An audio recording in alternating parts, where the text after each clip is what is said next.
Мен Машықкер Тлеспаева Мадина Айдарқызы, Ыбырай Алтынсарин атындағы Рудный әлеуметтік-гуманитарлық колледжінің бастауыш білім беру мамандығының 4-ші курс студенті. 4-ші сыныпқа арналған дүниетану сабағын жүргізетін боламын. Тақырыбы жасанды ортадағы қауіп-қатер. Оқу мақсаты. Сабақ мақсаты. Сәлеметсіңдер ме, оқушылар? Қазір бізде дүниетану сабағы. Бүгінгі сабағымызды сабақтың жағдайын сипаттайтын 3 сөзбен бастайық. Мысалы, қуаныш, шабыт, зерігу, тағы да басқалары. Қанекей. Енді сендер жалғастырыңдар. Жарайсыңдар, дәл осындай керемет көңіл күймен сабағымызды әрі қарай жалғастырамыз. Өткен сабақта біз қандай тақырыппен таныстық? Катаклизм кезіндегі менің қауіпсіздігім тақырыбын өткен болатынбыз. Үй тапсырмасына жағдайларды талқылау берілді. Ол тапсырманы барлығымыз орындап келдік деген сенімдемін. Ал қазір өткен тақырыпты қайталау үшін мен сендерге сұрақтар қоямын. Барлығымыз мұқият тыңдап, ойланып жауап береміз. Бірінші, катаклизм деген не? Жарайсыңдар. Екінші сұрақ. Катаклизмнің қандай түрлерін білесіңдер? Өте керемет. Үшінші сұрақ. Катаклизм кезіндегі қауіпсіздік жайлы кім айта алады? Жақсы. Келесі сұрақ. Су басу қаупі төнген жағдайдағы қауіпсіздік. Өте керемет. Әрі қарай өрт қауіпсіздігінен сақтану ережелері.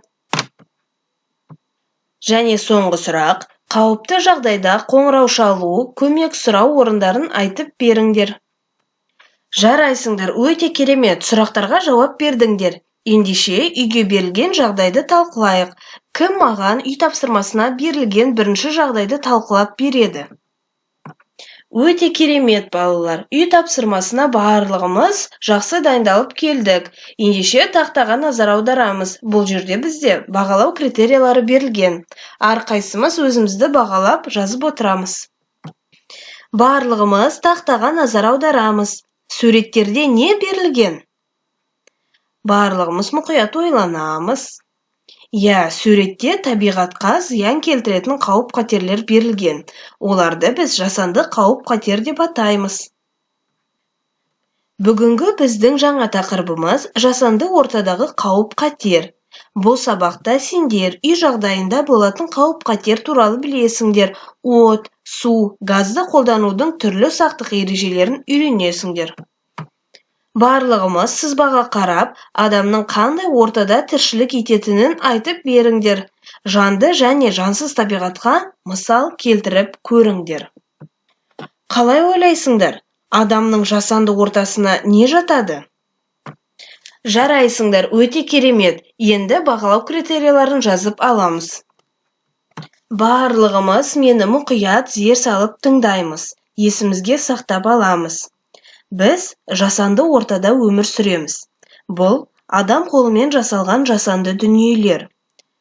Адам баласының өз қажеті үшін жасаған дүниенің бәрі жасанды ортаға жатады. Ережені барлығымыз есімізге сақтап алдық. Ендеше мына суреттерге назар аударыңдар. Тұрмыс құралдарының адамға тигізетін пайдасы мен қауіптілігін айтып беріңдер. Жарайсыңдар, тапсырманы орындадық. Енді барлығымыз бағалау критерияларына назар аударамыз. Суретте берілген құралдарды және басқа да тағы құралдарды Жаңағы суретте берілген құралдарды және басқа да құралдардың бәрін адам өзіне қолайлы болу үшін жасады. Бірақ кез келген заттың адам өміріне қауіпті әрі қауіпсіз жақтары болуы мүмкін. Көп нәрсе өзімізге байланысты. Адам құралдарды дұрыс пайдалана білсе, олар ешқашан зиян тигізбейді. Балалар, қазір біз жүппен жұмыс жасаймыз. Ол үшін мына суреттерге назар аударамыз. Суреттердегі жағдайларға қандай кеңес бересіңдер? Суретке мұқият, зер салып қараймыз. Жарайсыңдар, енді әрі қарай әрқайсысы өзінің балын жазып алады. Балалар, білесіңдер ме, үйде өрт шығуы, газ таралуы, су құбырының жарылуы мүмкін. Сондықтан өрт кезіндегі қауіпсіздік ережелерін есімізге сақтап аламыз. Өрт кезіндегі қауіпсіздік ережелері. Ыстық электр құралдарына су шашуға болмайды. Өрт кезінде терезені ашпаңдар. Өрт кезінде тығылуға болмайды. Үйден тез шығып қабырғаны бойлап жүр.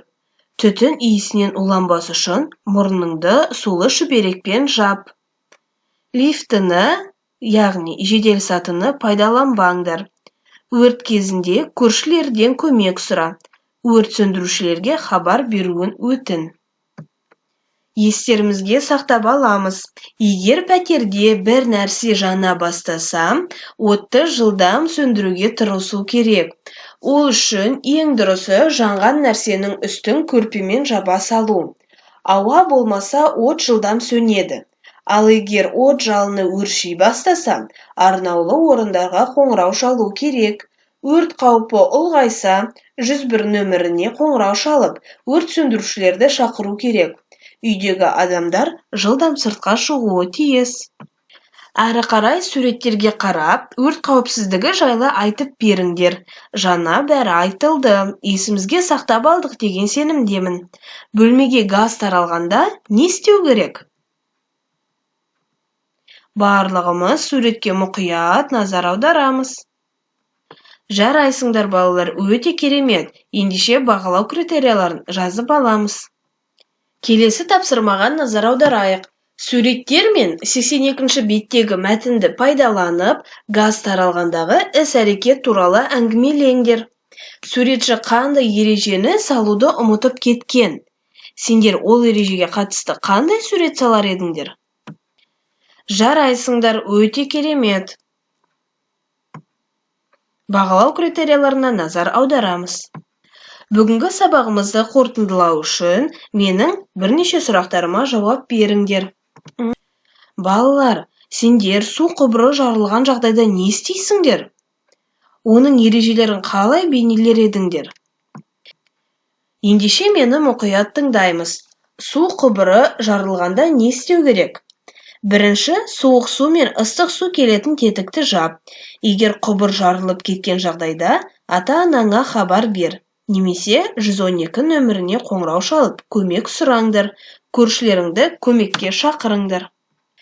Жарайсыңдар балалар, ендеше бүгінгі сабақты қорытындылау үшін мен сендерге бірнеше сұрақтар қоямын. Бүгінгі сабақта қандай тапсырманы орындаған қызықты болды? Қандай тапсырма сендерге түсініксіз болды? Ал бүгінгі сабақта қандай тапсырма сендерге күрделі болды? Жалпы, бүгін сабақта сендер не түсіндіңдер? Жарайсыңдар балалар, өте керемет. Ендеше үй тапсырмасын жазып аламыз. Сендерге үйге тапсырма, оқулықтың 83-ші бетіндегі жағдайларды талқылау. Бірінші жағдай бірінші қатарға, екінші жағдай екінші қатарға, ал үшінші жағдай үшінші қатарға беріледі. Сабақты аяқтау үшін сендерге 3 шар берілген. Егер де сендерге сабақ түсінікті болса, жасыл шарды, түсініксіз кезеңдер болса, сары шарды, ештеңені түсінбесеңдер, қызыл шарды таңдап, есімдеріңді жазып маған тапсырыңдар. Балалар, бүгінгі сабақта кім неше бал алды? Кім неше ұпай жинады? Кім бүгін жоғары ұпай жинаса, жарайсыңдар, өте керемет, сабаққа белсене қатыстыңдар. Кім бүгін орташа ұпай жинаса, келесі сабақта одан да жақсы ұпай жинап, сабаққа белсене қатысыңдар. Кім төмен ұпай жинаса, сабаққа талпынысымызды қосамыз, сабаққа деген ынтамызды қосамыз. Жарайсыңдар, бүгінгі сабақ мен үшін өте қызықты болды. Сендер де сабаққа белсене қатыстыңдар. Сабақ аяқталды.